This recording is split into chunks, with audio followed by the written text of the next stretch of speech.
যুদ্ধবিমান ধসের ঘটনায় এখনো হতবিহ্বল দেশ। নিহতের সংখ্যা চাপানোর অভিযোগ।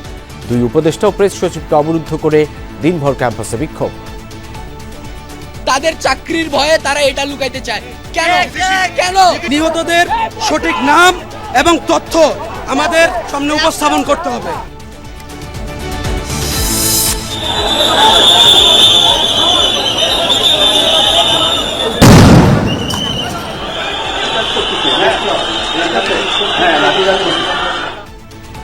সচিবালয় ঘেরাও ও ভাঙচুর কেন্দ্র করে যৌথ বাহিনীর সঙ্গে কিছু শিক্ষার্থী সংঘর্ষ। শিক্ষা সচিবকে প্রত্যাহার করল সরকার। আমরা উপদেষ্টার পদত্যাগের জন্য আসছিলাম, কিন্তু আমাদের উপর যে আক্রমণ করা হলো তা কিন্তু শিক্ষা উপদেষ্টার নির্দেশে আসে নাই। তা উপর মহল থেকে নির্দেশের কারণে আমাদের উপর প্রশাসনের দ্বারা আক্রমণ করা হয়েছে। কালকে আমরা নতুন দাবির সাথে নতুন কর্মসূচি ঘোষণা করবো ইনশাল্লাহ। নিহতের সংখ্যা বেড়ে দাঁড়িয়েছে ৩১-এ। আহত অনেকের অবস্থায় আশঙ্কাজনক।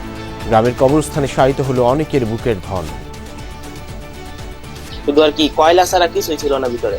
ঢাকা মেডিকেল নিতে নিতে আমার বাবা চিল্লাইছে আর কইছে, আম্মু কতক্ষণ লাগবো, ভাইয়া কতক্ষণ লাগবো। আর ছেলেটা অসুস্থতার কারণে যায়নি, মেয়েটা গেছিল। গাড়ির থেকে নামার পরে 5 মিনিটের মধ্যে এই কাজটা হয়। আর ঢাকায় সামরিক অভিবাদন শেষে রাজশাহীর বাড়িতে পাইলট তৌকিরের দাফন। সামাজিক মাধ্যমে গুজব বিশ্বাস না করার আহ্বান বিমান বাহিনী প্রধানের। হতাহতদের স্মরণে দোয়া মাহফিল সহ বিএনপির শোক কর্মসূচি। নিহতের সংখ্যা নিয়ে জামায়াত আমিরের সংশয়। পূর্ব নির্ধারিত পদযাত্রা স্থগিত করে এনসিপি।